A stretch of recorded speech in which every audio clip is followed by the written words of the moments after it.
નમસ્કાર, તમે જોઈ રહ્યા છો ગુજરાતી ન્યૂઝ ચેનલ। ગુજરાતી ભાષામાં સમાચાર, રાજકારણ, બિઝનેસ, રમતગમત, મનોરંજન અને દરેક વાયરલ અપડેટ પ્રદાન કરવા। જે એનડીપીએસના ગુનામાં ચિરાગ ગોટી જે રીતે કોર્ટમાં સરેન્ડર થયો હતો અને ત્યારબાદ સિલસિલાબંધ જે વિડીયોઝ એના સોશિયલ મીડિયામાં કે જે બીજા લોકોને ખરાબ રીતે માર મારતા હોય, ધમકી આપતો હોય, એવા વાયરલ થયેલા।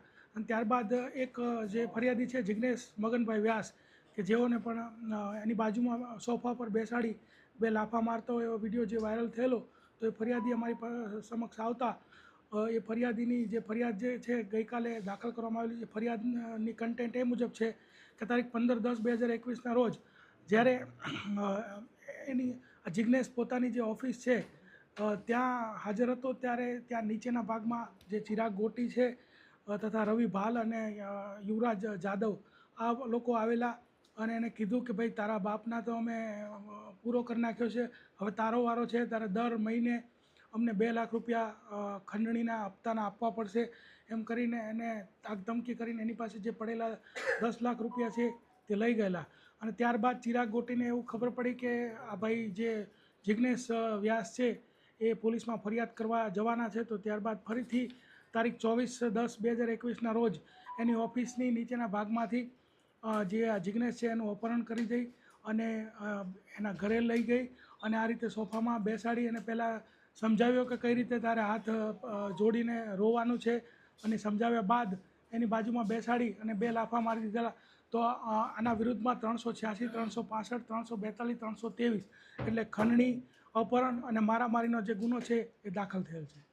સર, એની એક કંપની છે ઓઇલની, એમાં શું રોલ હોઈ શકે, કઈ રીતે તપાસ કરવામાં આવશે?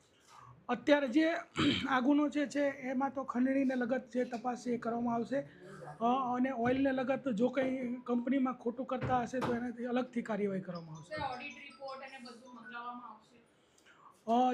એ આખો અલગ વિષય છે એટલે એમાં અલગથી કાર્યવાહી કરવામાં આવશે। અત્યારે જે આપણે આ પહેલી ફરિયાદ જે દાખલ કરી છે એ ધાકધમકીની, ખંડણીની અને અપહરણ છે, તો એની તપાસ એ રીતે કરવામાં આવશે ને ચિરાગ ગોટીના ફરિયાદીઓ સતત અમારી સામે આવી રહ્યા છે અને સતત આવતા એમની જે સત્ય છે, તથ્ય છે એ જાણી અને જે વિડીયોઝ વાયરલ થયા છે એનો અભ્યાસ કરી અને એના વિરુદ્ધમાં સિલસિલાબંધ ગુનાઓ જે છે એ દાખલ થવાના છે। સર, મોટાભાગે જે ફરિયાદ આવી રહી છે એમાં વેપનથી ધમકી આપવાની વાત છે।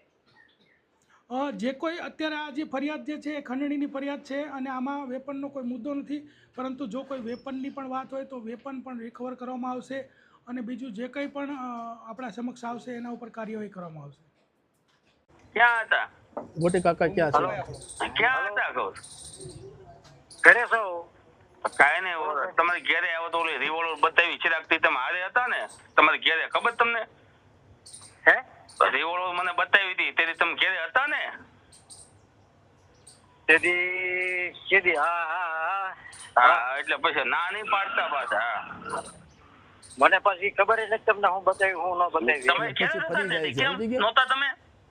તમારે ઘેરે 2-2:30 વાગે રાતે આવ્યો, એ મારી ઘેરે બધાને લઈને આવ્યો, મારે પૈસા લેવા નતા તોય મારી ઘેરે લઈને આવ્યો, પછી તમારે ઘેરે હું આવ્યો, ખબર રાતે 2-2:30 વાગે તમે રિવોલ્વર કાઢી? અત્યારે મને એ સમયમાં સાંભળતું નથી મને હું હતું હું નહીં। હા પાડો છો પાછા ના પાડો, ટ્રાફિકમાં ફોન કરું। હા, પછી એ કાકા આ ન્યૂઝના રિપોર્ટર છે અરવિંદ રાઠોડ। Gujarati news channel Surat. ગુજરાતથી તમને મહત્વના સમાચાર મળતા રહેશે, માટે જોતા રહો ગુજરાતી ન્યૂઝ। ધન્યવાદ।